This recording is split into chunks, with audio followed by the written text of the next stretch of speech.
Hey offline guys and offline gals, this is your host Bias coming live and direct from Josie, South Africa. If you don't know where Josie is, you better Google the shit out of that. Anyway, I'm here to talk to artists about everything that makes them functionate. So strap on your fanny packs and let's fucking go. Alright, so welcome to Offline Guys. Today I am in Göttingen in Germany, and I am interviewing a really good friend of mine, Cor Wanner. Welcome. Cheers, mate. It's actually funny because I'm in your house, so you should be welcoming me in my house. Anyway, so yeah, let's get into it, bro. What crews do you rep, and where are you from? Because you're not from where we are right now. Okay, first of all, I'm from Karlsruhe, that is in the south of Germany. In Baden-Württemberg, some area called like that. It's the most warm area in Germany, I would say. Yeah, and I ride 3 crews at least. It's KDS, RCA, and IGM. The last one is an international one, and the other ones are with friends from the hometown area, mostly. Karlsruhe. Yeah. Okay. And when you first started writing, what was your first name that you wrote? My first name was Deep. Really? Okay. I know, yeah, very deep. Very deep. Because back then I felt, someone told me the name should have some meaning. So I was like, oh, okay, it's deep. Oh, man. Yeah, and it was pretty bad. Like I would do a triangle D, then like open E's, and one arrow going through it. And somehow some P above the arrow. It was, wow. Cool. But yeah, it was in 2001, I guess, or maybe early 2002. Can't remember that well.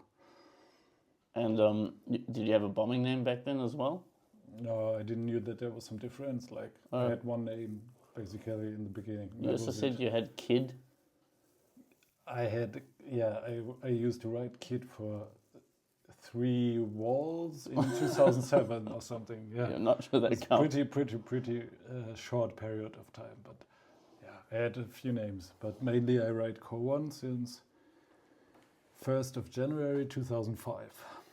Oh yes. Like, let's say better in the night, the New Year's evening night, like yes, we somewhere figured it out. around 5 in the morning.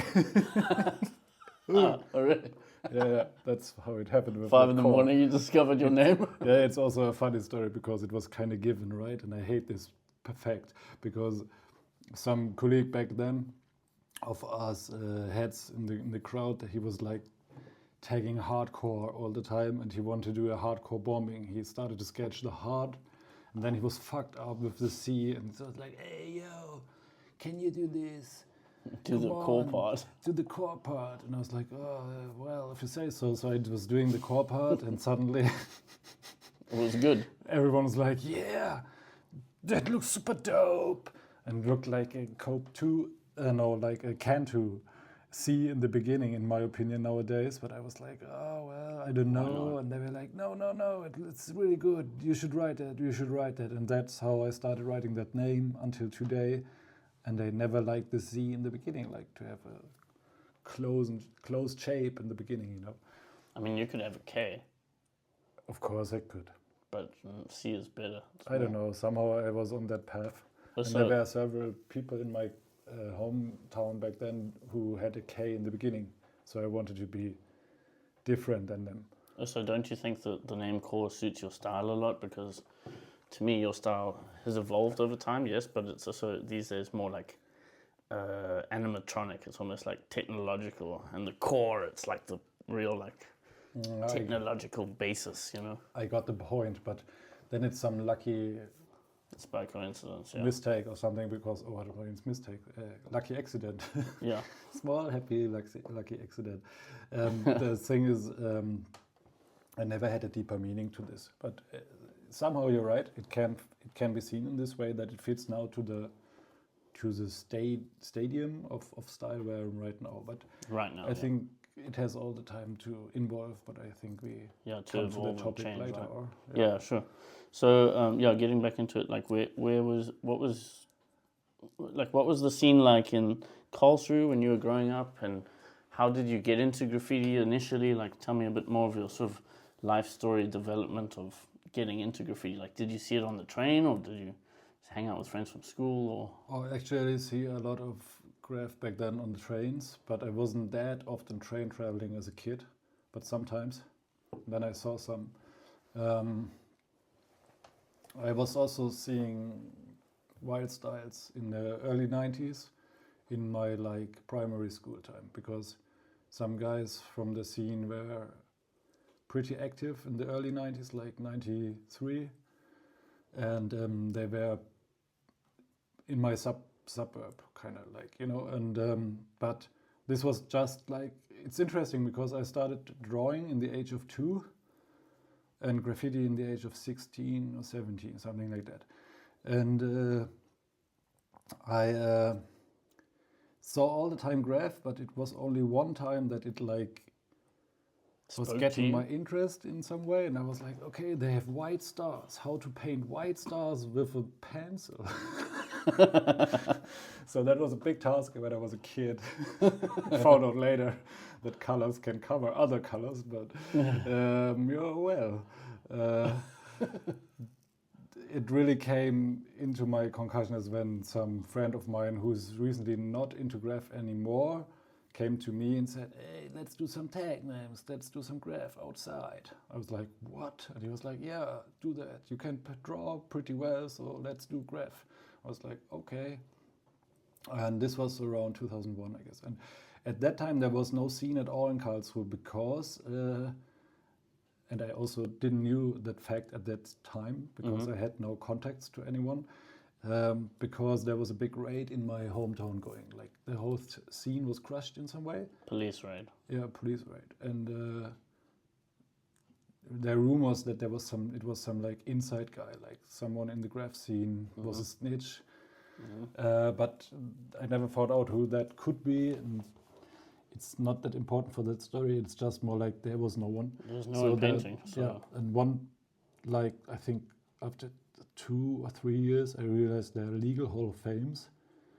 And then I realized I saw a few of them earlier and they wouldn't change. So there was no one painting them. For the next 5 years, no one would paint the Hall of Fame. Sometimes, of course, but mostly people from other cities who came by. Were there a lot of Hall of Fames back then?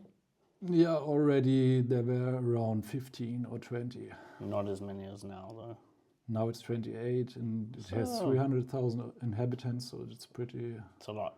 It's a lot of legal Hall of Fame, yeah, and I'm pretty happy that I come from that school of graph, from Karlsruhe, because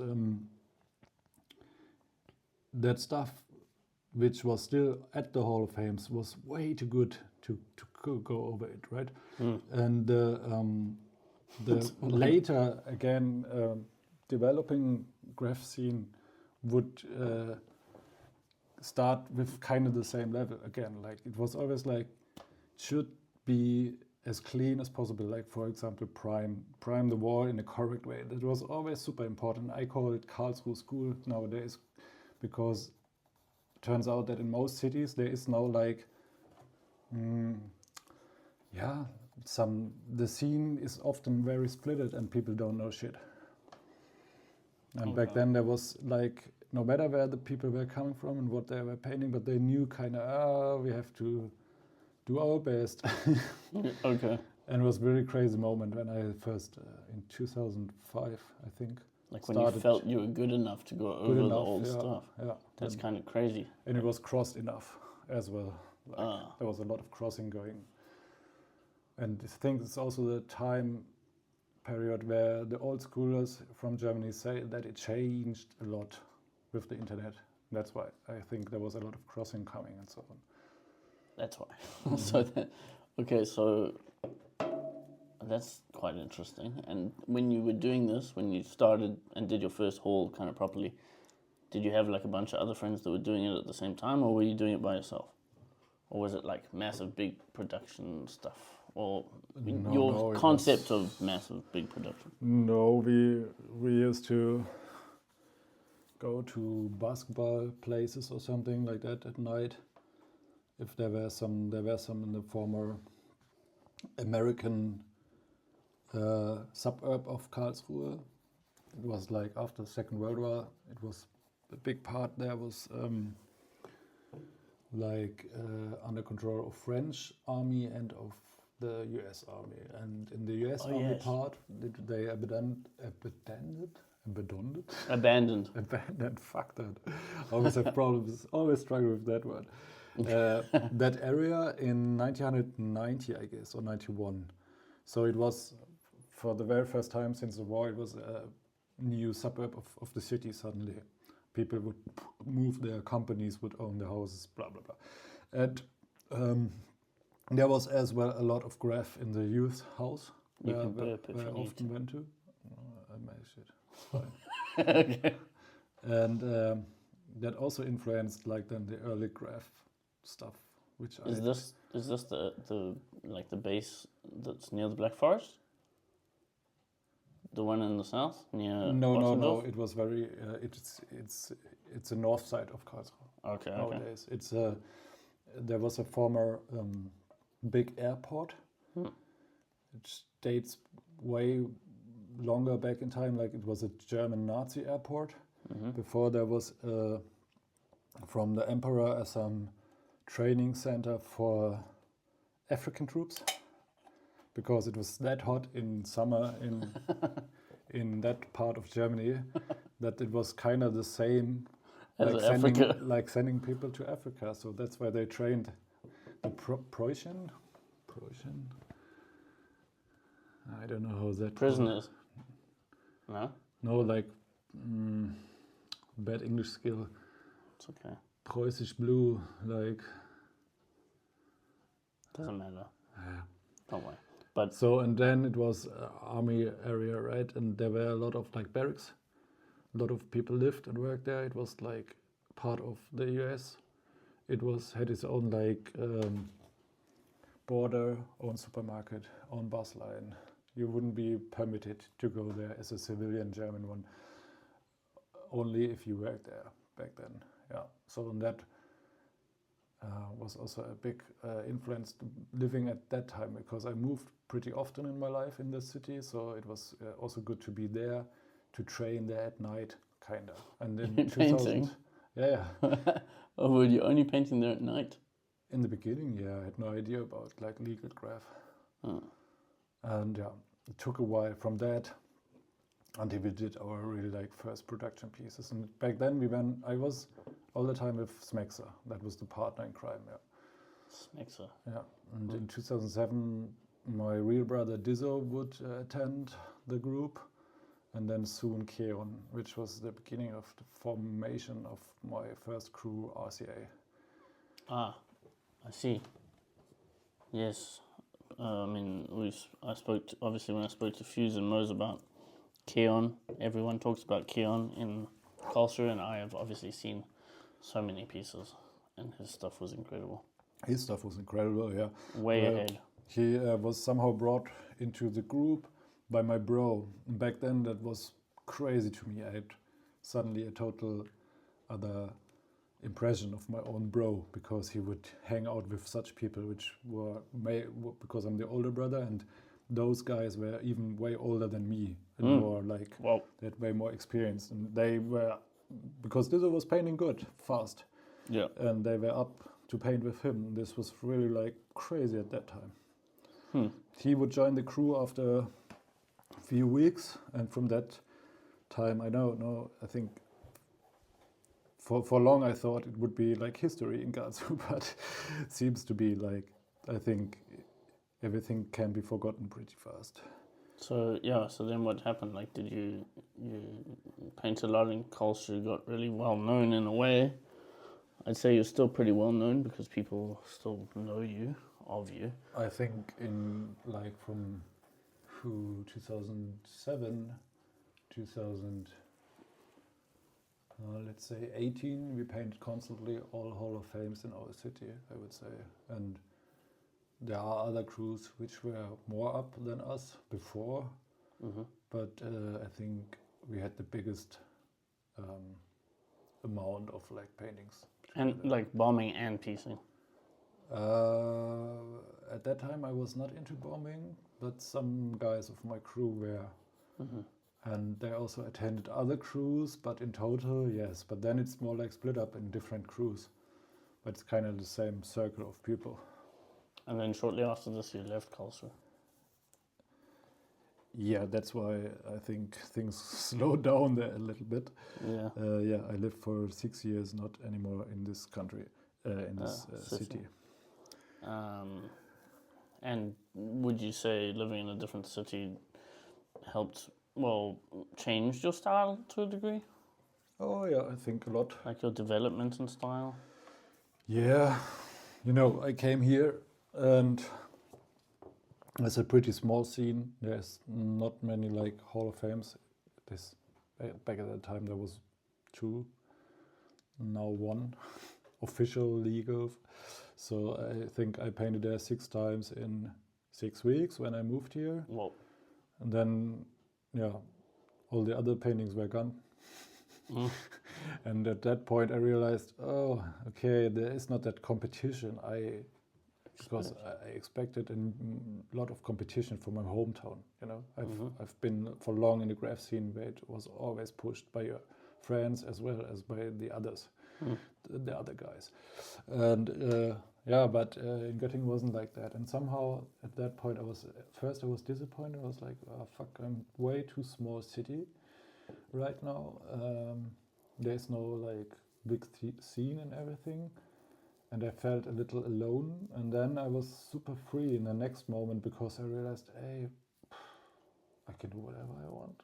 So I can do whatever I want. Because back then, like I said prior, like I didn't want to draw a K in the beginning because others would use the K and I wanted to be different and blah, blah, blah. And if all those things doesn't matter to you, I think that's the best for personal like growth in art skill. So would you say you became more like, you don't care what other people are thinking about, you're mostly painting for yourself. That makes you paint whatever you want and develop however you want. True, yes, I would say. That's interesting. That's why I should also why, in my opinion, everyone should paint because of that reason, because you do it for yourself, right? Yeah. And I don't know, I was used to hear things like, even the adults can't draw as good as you do when I was in 1st grade, 2nd grade. So somehow this happened at a longer time, after a longer period of time in the graph scene too, that everyone's like, yeah, okay, dig your stuff and shit. And from that point on, it's kind of like boring and at the same time free. And I don't mean that I'm the best painter ever. Honestly not. Like I can learn a lot still, and I think I have a big lack of skill because I'm lazy as fuck. That's the truth. But anyway, it was absolutely a freedom. And I still try to figure out what that freedom has to offer, because if you think about graph as a way to express your creative feelings, whatever, your mind, whatever, then there are billions of possibilities what you can do with it. So that's what I'm searching to go new ways in the last couple of years. So for the people who haven't seen your style listening to this podcast, you were painting kind of classical wild style at one point. Yeah, for 18 years. And then 3D-ish classical wild style. Yeah. And now you're painting, I don't know what to call it. It's deconstructed, brainwaves. All right. Yeah, I always say I call it abstract, whatever. I don't know. There are some terms in the web, like in Instagram, for example, and I don't know if they're really fitting to things like that, but it's called graph-futurism, and that's what I somehow liked, the idea of it. But I think this is not a new idea. This is probably already there since graph exists, right? Sure. Especially in the 80s, where everything was funky and spacey. Spacey, and just trying to take it further. I was going to ask you in the next sort of question is what gives you the most kind of inspiration, because I know that you're a very nature person and huge Star Wars fan. The biggest Star Wars fan that I know. Yeah, thanks. I appreciate that. I think a lot of like technical and science fiction like motifs are included in my thinking of designing something, but never in a correct way, because first of all, I'm not very clean into drawing right now. I used to be, but it changed, and I would like say that it's more like I feel something while drawing with a more or less free mind, and then the more loose you get into drawing, because to explain, I don't draw really or write my name anymore. I just draw. Yeah. The more you get loose, the less like options you have, because you have somehow to get back to something, to stay in a free zone. That's how I would describe how I'm painting right now. But this already like makes the possibilities smaller again, to be really free in your painting. Does it make sense? Yeah. Okay. So To me, anyway. All right. Because I've seen this a lot. Yeah. So for me, it's like some sort of style established itself again, and a lot of comes from 18 years plus, like drawing the same name on a wall, right? Like Can get a bit boring after a while. it can. A lot of people see this as a lifetime challenge, and I'm not done with letters. I'm just like changing things right now, you know? Yep. But I'm always wondering if people are staying at the exact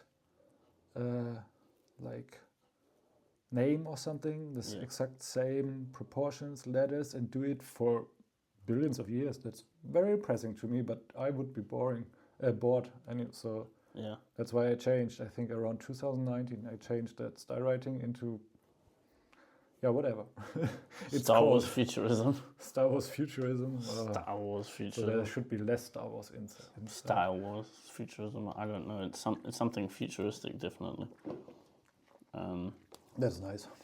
I mean, it's an interesting development. So, I mean, what do you think you'll move towards next? To me, different surfaces, patterns, constructions like sculptures and shit are super interesting right now. And I also would like to get more imagination from nature again. Like if it comes to color schemes, as well as like if you how to say, like the shapes, for example. Like when we went to the museum and saw all those bugs. Yeah. Amazing. Bugs are amazing. Amazing colors. Like roots are amazing, plants, stuff like that. Something Shapes. like that, maybe shapes. I feel like right now, the stuff that, I've seen you working on here, and the stuff that we are all kind of working on for the greater offline guys scheme, is more about overall shaping. Right now, yes. Yeah, it feels like overall shape and finding that ideal, like, bigger shape. Yeah, that's also some influence in my style, like the kind of like how to say that, the style of working in a program with different layers made also like different layers in my mind back then. You are also a graphic designer of some kind. Yeah, right. I learned graphic design when I was younger, yes. And there it first happened that I worked with like Adobe shit, and it was like, okay, we have different layers. And that's kind of interesting, because before that, style in my mind was always like more 2D. I was fine with it. But then I was like, okay, that could be an interesting way to develop it. And a lot of shapes I'm actually doing are always also they developed because I was doing 2 core pieces in one. And then you have all those like extra parts where there's extra overlay, correct? And suddenly there were new like shapes, and I just filled them differently. That's interesting. Like lose that fill-in outline idea and then get back to it. I'm still trying to free myself to that. I don't know how to do it. I can't tell you. It happened at one afternoon in winter in COVID. Oh no, even before COVID. Oh really? But it feels already like COVID because it was a very cold winter in Göttingen and very lonely painting time. yeah, I can imagine. And what do you think about AI in graffiti? Would you use it? Do you feel like it's bullshit? Let's say I tried, but not with graph. Yeah. I tried it with some illustrations from a city and stuff like that. Just like when you're lazy. So for the city, you can say, "Oh, make me a picture of like a happy donkey like jumping over a rainbow," and it's like and then they're like, it makes you some weird thing. Yeah. Just to be a little bit less lazy to draw some bullshit like that. I got the point. But it can give you inspiration. It can probably. So let's say it like this. To me, there is no purpose to me, like, because I learn nothing. I learn how to train an AI program. Okay, but I learn no like creative, practical skill set. And this is always important to me. And if I just tell someone how it could be, and it's like for me, if I would tell another person like, hey, do this and do this and do that, and they try to draw it, and I'm like, oh, okay, I didn't thought about that, but well. Well, that's a way to do it. Yeah, and for me, it's not like it doesn't give me anything. But in the greater point, I would say it's a threat, because no one on the planet knows actually everything, right? Yeah. But an artificial intelligence, the web, the computers, whatever, they know everything, because everything is like stored there. And we already, all of us in humans, we need always our small computer in our pocket to get from point A to point B, and this and this and that. So we give all the skill set which mankind developed at some point to machine, and then we are like complaining that no one is able to do anything anymore, right? Sure. And that's the same with AI. Gave it away. It's a big threat, and at the same time, I don't care, because I think people will always recognize the real stuff, the handmade stuff, the things where some person is putting effort in or feelings, because that's... Rather than saying, draw me a graffiti burner with a hot chick eating a lollipop and make her, whatever. It's totally like... And make it in graffiti style and do it on a black wall and do this. To me, I can see there is a big effort in some artificial generated things. Yeah. And I dig the people who are able to do this. It's crazy, like, achievement. But I think it will only go into the wrong hands. Yeah. Especially right now with all that right developments in the world. Yeah. So the fact how less mankind is able to handle this everyday, like, smartphones, is already like sad enough, I would say. And I don't think that we are, as humanity, we are not ready to those steps, because we just do it because someone can do it, but not. We don't think about the purpose anymore, like, or the consequence. Yeah, or the consequence. Of course, people do, and I really hope that a lot of people think about that consequence, because right now I just see that even in politics, advertisement and stuff, there is a lot of lies inside, and I'm very worried about those, like, developings right now. Yeah. I gotta get on to the next section of questions, which are the more like kind of silly questions. Yeah. So if you were to ban a single color, spray paint or PVA or whatever color, for the rest of the world and yourself, what color would you ban? That can never be used again. Can be used in nature, but not in painting. Let me think. That's a difficult. You can say something specific. Someone said Easter yellow.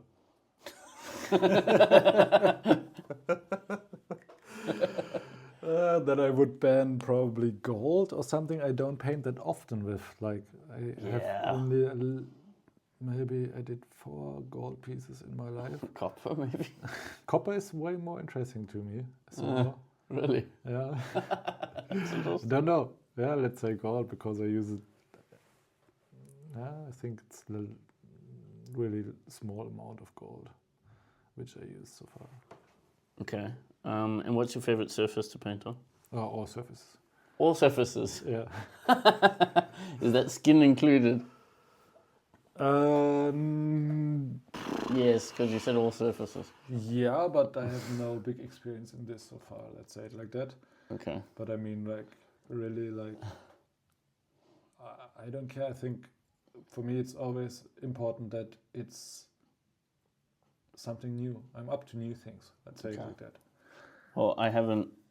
So, on our podcast, this seems to be the most popular question is the fuck, marry, kill question.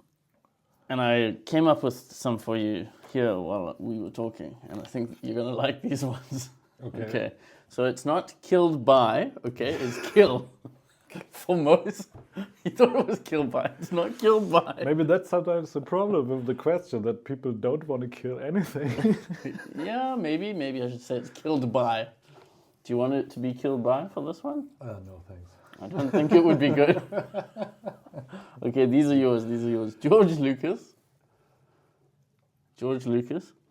Jar Jar Binks, and big boobs. This is a good one. In which order were the other terms? Marry? Fuck, marry, kill, but you can marry, choose kill. any way you want. Like, you could fuck Jar Jar Binks if you want.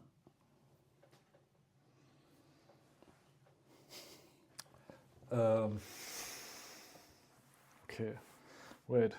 Fuck, marry, kill. George Lucas, Jar Jar Binks, and Big boobs. big boobs. Kill Jar Jar. Why? Actually, this is a perfect one for you. Yeah. Fuck George Lucas. Yeah. And marry big boobs. Awesome. I'm surprised you didn't say fuck big boobs and marry George Lucas. I was thinking about that for a moment. Because George Lucas is already... You could kill him. I mean, he's already, like, washed out, man. Well, he's not washed out. He's just made a lot. He's sold out, bro. Yeah. Okay, that's a good answer. Jar Jar Binks always deserves to die, man. He's the fucking worst. Well, actually, that character is okay. Okay. I mean, it was 1999, and the humor back then in German cinema was already super stupid, so it was pretty fitting in that time. I guess so. I just think that I like the idea of the Reddit. If no one's heard this before, go on Reddit and look up Jar Jar Binks Sith theories, because they think that he's actually a secret Sith, and I actually think that's, if you've read it, it's a really good argument for it. I know, but at really the same like time, it can be seen like that. What happens right now, that the conservative people accidentally give the ultra-right or bad guys more power. I see. I think this is how it was meant to be. I see. That's interesting. Well, the next thing is, could you tell me like any interesting graffiti stories you can think of? I mean, you've told me a bunch, so if you're having trouble remembering a particular one, I have some ideas. I mean, I know the one of you getting your head cracked open and then you had to go to hospital. And then there's the whole thing with the nurse. This is really funny. Yeah, well, but those stories are not that much graffiti related, you know? They're more like accident related. I mean, you can tell me all of the stories from Count Peter that are getting a fucking axe thrown into, who is it? Your brother's head. or something? This is even way longer, but it was my ex. Or the one where you blew your eyebrows off? It's okay. These are all stories of your life, you know. There's a lot of like, let's say, when I was young, I was really accident prone. yes, had a lot of into trouble, but I always managed it to get not captured through all the years. And this is maybe an interesting story that like all friends, including my brother and all friends I ever had, they were caught by the cops for some reason, and half of it was drugs, other half of it was graph related, and I would say no matter, I have no idea how it worked, but I was never caught by the cops, never. That's what I can tell. It's maybe a funny thing, and luckily, I don't know.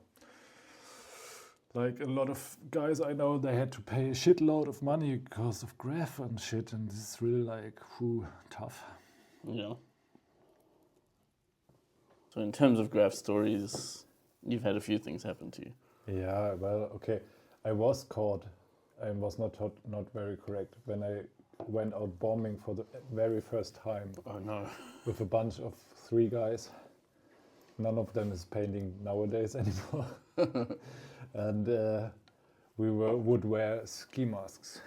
Sorry, so you went out bombing for the first time with some guys that don't paint anymore? Yeah, correct. Probably because of that one time.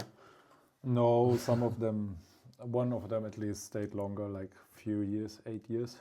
And then he quit it, like that guy who I started with. Okay. It was him, Smexa.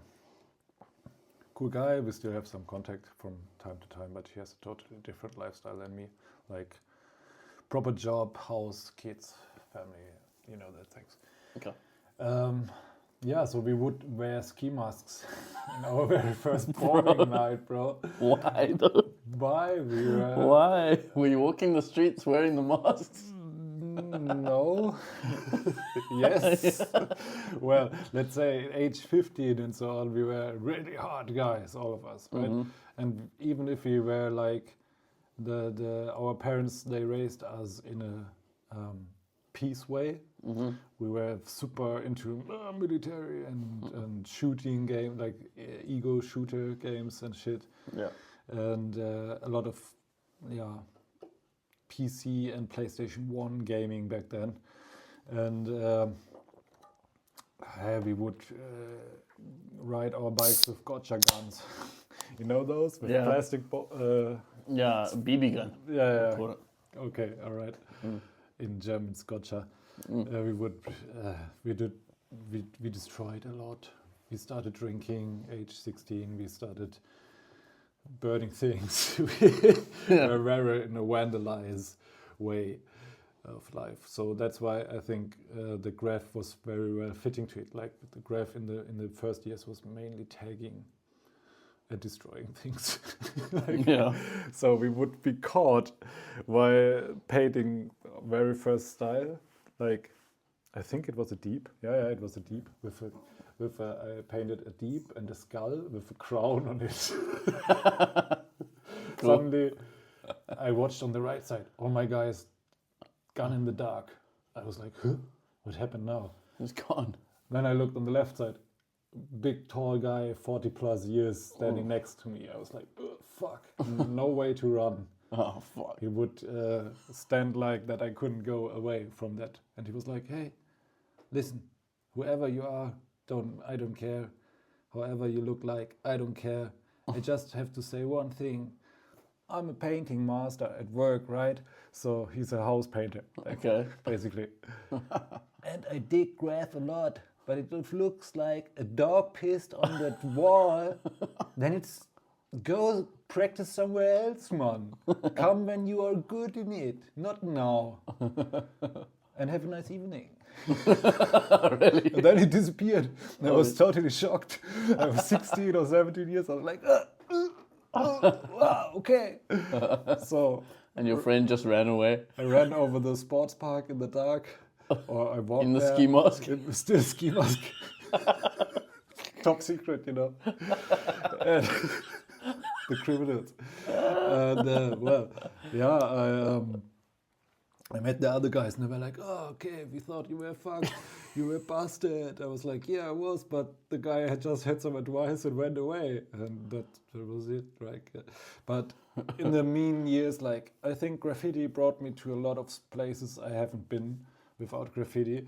And the same was through partying and bullshit, you know, and like from that time where we spoke about it, from the first painting ever, until my late 20s, I was much into party and bullshit. And I saw a lot of violence. Shit was beaten out of my ass, and there was also a lot of good things happening. But I think, like a lot of young guys, I had a pretty rough time. And with very often changing school and all of that. And yeah. Turns out lately that I managed it somehow, but I'm pretty happy that most stories of that time, they belong kind of to the time, in my opinion. The more older I got, that more I think it's not that important, because most of it was not that good in a way, or bullshit. And if you experience too much bullshit, you're done at one point. And I stopped drinking age 30. Yeah. And Because you used to drink a lot, right? Yeah, when I was in Culture and did this tour with you guys, you were like, and I drank there, and I drank there, and I drank there. Yeah. Well, if you come from a city where there is always a way too high amount of male persons, Yeah. because of Too many dudes. Too many dudes, because of the university courses and classes. Because it's mostly about engineering in the south of Germany. That's also where that Daimler Chryslers come from. First email, like civilian used email, was sent at Fraunhofer Institute in Karlsruhe. And so it's a very technical area. And that's why there were always guys, always ready for a fight, no girls at all. So it was a crazy time. So everyone was much into drinking. And I think it separates at some point. If you grow older, some continue this way, others start a family, others run a business. And I'm mostly sorry for those who can't quit party and bullshit, because it destroys people at some point. Totally. And I think it's good to have a lot of different experience in life. But yeah, if it comes to health and money, I would say prefer doing your thing, like have some vision of your life, how it should be, and work for it. Like, I think that's more important than party and bullshit. Yeah. Well, let's talk a little bit about Africa and Europe now. Like, so you came and visited me in South Africa in 2023? 2023. End of 2023, like a few days before New Year's. Right. Basically 2024. Yeah. And we stayed until the end of January. Yeah. And what was your sort of thinking of what Africa was before you went there, and afterwards how you would think about it or compare scenes, or if you had advice for anyone going there, what would you say? Well, I recently advised some guys from Hamburg and Itzehoe to go there. It's a real place, right? I can't believe it. Every time Twig talks about Itzehoe, he laughs. Kind of. Itzehoe. It's always funny. Yeah. I know some guy from Sao Paulo living there. It's a great change in life. From billions to 0 inhabitants. But, well, at least it's not that bad. But, no. Well, my imagination of South Africa, or Africa in general, was way more rural. I thought it would be more nature, to be honest. More dusty. And more dusty, yeah. Yeah. I think, like, It depends. If you haven't been there and you're living on another continent, then it depends a lot. The picture you have depends a lot of news and more about like documentaries Yeah. with wildlife and shit. What did you think about the crime before you went there? What you see in the media? I think it's really dangerous. Since the end of the apartheid, South Africa and so on wasn't that much into German media anymore. But I think I was a little frightened, and when I go there, I discovered that there are reasons to be so, but only during night, right? At the daytime, I was most of the time feeling safe. I think it's extraordinary to how people are acting to each other in the streets of South Africa, because it's way more personal level than here in Europe. And people have to recognize your face, and I found out they even do it 2 weeks later. And you only met them once in your life in a city where there live 12 million people. No, it's like 6 plus another 2, so about 8. Yeah, well, I think the reason that people have to recognize if your friend or enemy leads to a very like personal level in communicating with people, and the fact that people remember you leads also to a nicer behavior, because you know each other somehow already, you know. And here I have often the expression that everything's anonymously. And people like forget each other after like 5 minutes. People give a fuck. Yeah. Like this is also a climate right now in Europe, in my point of view. Like people give a fuck. Yeah. Of course, there are a lot of people who don't, but it's the numbers of those who give a fuck is growing. And what did you think of South Africa generally? Like beautiful nature vibes.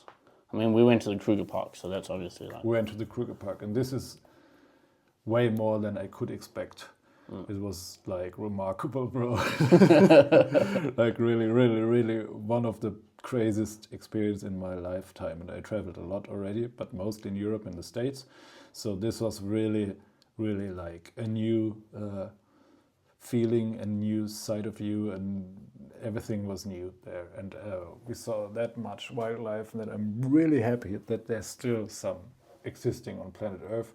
And I think it's beautiful. It's a must-see. I would advise everyone to go there. And if you have the favor, or not the favor, is it a favor? You have a contact. If you have a contact, if you have the luxury to hang out with someone like you, then you have a good like view and everything. Yeah. And for me, it was super nice. I would come again, of course. If you go there, you should know what you're doing, probably. What do you think of the graffiti scene there? You can say, what graffiti scene? It's small. It's small, yeah, but it's interesting. Like, Diaz described it as like the European scene 20 years ago. In some way, yes. But I also recognize that there are some steps in the development which happened in Europe graffiti were not happening in South Africa. But like cohesion, for example, but I don't know, like but this also varies in Europe, right? Like in Czech Republic, in France, in Germany, the scene started at different times, like France and Germany very early, as well as Denmark, I guess, the Netherlands. And that's it for it was everywhere where there was the US army in some way, because it always came from GIs in the 80s, as well as breakdance and all those movies. It came to Germany, and this was not the case in South Africa as far as I know, not at the same time. No. And there was also no. It's because of the censorship from apartheid. Yeah. It came a lot later. 95. Yeah, 1995. There were some people writing like in the 80s technically, but they were was not really documented or anything. No, it's always interesting, right? Like what was documented and what was not. Yeah, well, I think there is a potential in it. and I think it was super nice to see it to me. Like it was different. Some of it was more like here, like 2007-ish, kind of. But that's also cool because that means that not all, like not every country is now on that everything looks the same look in painting.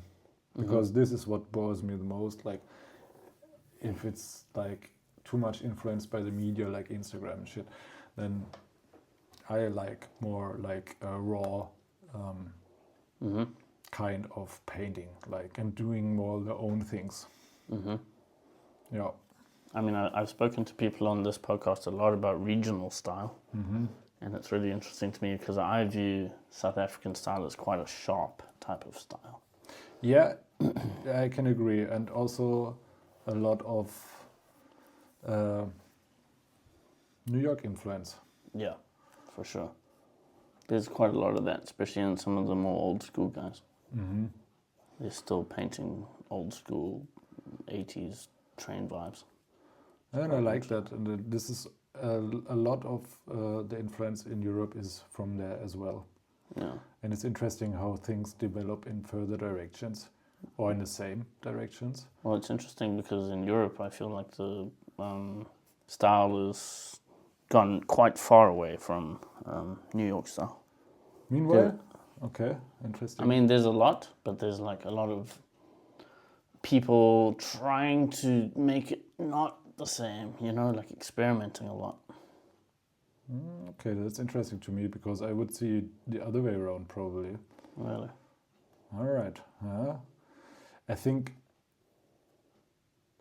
it always depends on the point of view, right? If you're used to see this and this and this, and you are somewhere totally different on planet Earth, and then you're simply not used to.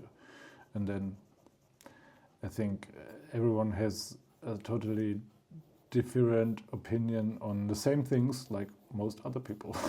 Yeah, I suppose so. Like, I would say it's too less like how people treat graffiti, or like they try to experiment less with it. More is looking the same to me. Yeah.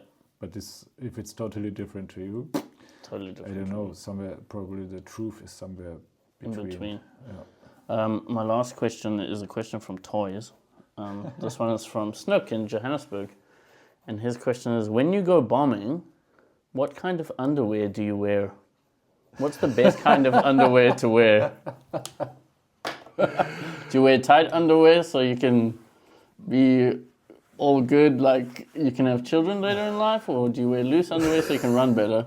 Or do you wear no underwear so you can shit better when you get caught? Well, I would say... What were you wearing when you were wearing your ski mask? Were you wearing a ski mask underneath as well? I guess that would be proper uncool. Well, no, I was always into boxers, like boxer shorts, you know? Me too. But not the silk ones. The ones that come up to your nipples. I hate those, bro. It's the worst. Yeah. No, I would, I always, in the past, I would wear like super fat baggy pants, right? And later on, I was always like the chilled cargo style guy. And I would say,